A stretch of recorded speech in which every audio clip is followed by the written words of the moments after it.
नमस्कार, टेक्निया न्यूज में आपका स्वागत है। मैं हूं पूर्वी मंगला और वक्त हो चुका है आज की 10 बड़ी खबरों का।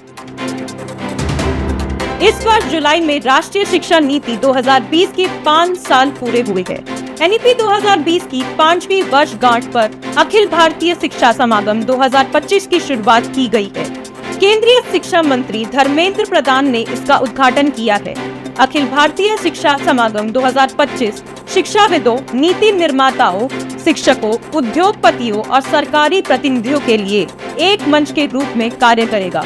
इसके तहत सभी प्रतिनिधि समय समय पर एनईपी 2020 की उल्लेखनीय प्रगति की समीक्षा करेंगे और विकसित भारत 2047 के लक्ष्य को साधते हुए शिक्षा के क्षेत्र में नई नीतियों का निर्माण करेंगे। गुरुवार को झारखंड के अखिल भारतीय आयुर्विज्ञान संस्थान देवगढ़ का प्रथम दीक्षांत समारोह आयोजित हुआ। समारोह में राष्ट्रपति द्रौपदी मुर्मू ने शिरकत की। इस दौरान राष्ट्रपति द्रौपदी मुर्मू ने दीक्षांत समारोह में उपस्थित छात्रों को संबोधित किया। उन्होंने एम्स देवगढ़ जैसे संस्थानों को मेडिकल के क्षेत्र में अंधकार में प्रकाश फैलाने वाला बताया। साथ ही एम्स जैसे बड़े संस्थानों को कम लागत के साथ साथ इंटरनेशनल चिकित्सा सेवा प्रदान करने और मेडिकल एवं चिकित्सा के क्षेत्र में परिवर्तनकारी भूमिका निभाने की जिम्मेदारी उठाने वाला बताया है। एनटीए ने study waves of active learning for young aspiring mind यानी स्वयं पोर्टल के जुलाई सेमेस्टर 2025 के लिए एग्जाम शेड्यूल जारी कर दिया है। नोटिफिकेशन के अनुसार स्वयं के जुलाई सेमेस्टर की परीक्षा 11 से 14 दिसंबर 2025 तक विभिन्न परीक्षा केंद्रों पर आयोजित की जाएगी। स्वयं भारत सरकार की एक पहल है जो देश भर के शिक्षा संस्थानों के साथ मिलकर ऑनलाइन माध्यम से उच्च गुणवत्ता वाली शिक्षा प्रदान करता है। ये प्लेटफॉर्म विभिन्न विषयों के साथ छात्रों और शिक्षकों के बीच डिजिटल शिक्षा को बढ़ावा देता है। उत्तर प्रदेश में सरकारी स्कूलों को मर्ज करने की कवायद चल रही है।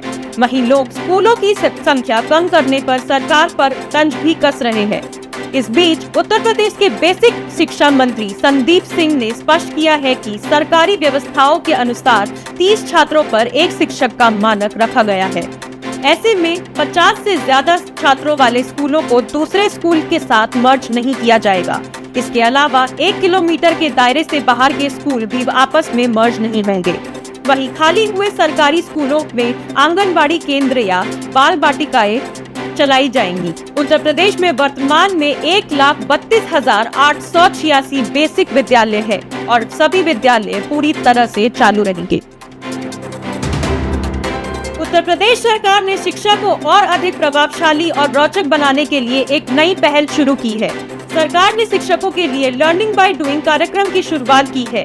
इस कार्यक्रम के तहत शिक्षक केवल किताबों तक ही सीमित न रहकर बच्चों को प्रैक्टिकल और अन्य गतिविधियों के माध्यम से पढ़ाना सीखेंगे। इसके तहत 5 अगस्त 2025 से 18 मार्च 2026 तक विभिन्न प्रशिक्षण कार्यक्रम आयोजित किए जाएंगे। इसमें कुल 76 मास्टर ट्रेनर राज्य के सभी शिक्षकों को लर्निंग बाय डूइंग पहल के अनुरूप ट्रेनिंग देंगे, जिसे शिक्षक अपने स्कूलों में इम्प्लीमेंट करेंगे। कोविड और इन्फ्लुएंजा जैसे सामान्य वायरस फेफड़ों में निष्क्रिय ब्रेस्ट कैंसर की कोशिकाओं को सक्रिय कर सकते हैं और इससे नए मेटास्टैटिक ट्यूमर बनने का खतरा बढ़ जाता है। इंग्लैंड की नेचर मैगजीन में प्रकाशित एक शोध में इसकी जानकारी दी गई है। शोधकर्ताओं ने SARS-CoV-2 और इन्फ्लुएंजा वायरस का चूहों पर परीक्षण किया। दोनों वायरसों ने फेफड़ों में निष्क्रिय DCCS को सक्रिय कर दिया। वहीं चूहों पर प्रयोग और मानव रोगियों के विश्लेषण के अनुसार महामारी के दौरान कैंसर से बचे लोगों की मृत्यु दर और फेफड़ों में मेटास्टैटिक बीमारी में वृद्धि हुई है। सीबीएसई स्कूल में सेक्शन के लिए लैंड एरिया की बाध्यता खत्म हो गई है।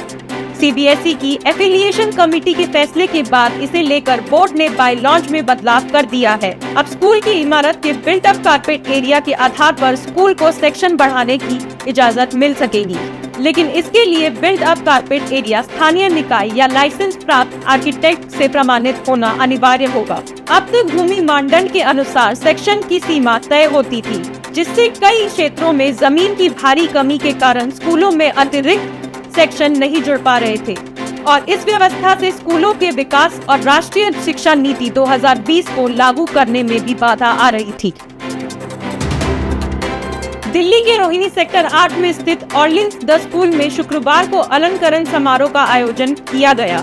समारोह में स्कूल के अलग अलग क्लबों के लिए कैप्टन, उप कैप्टन और सदस्य के रूप में चुने गए छात्रों को बैचेस पहनाए गए।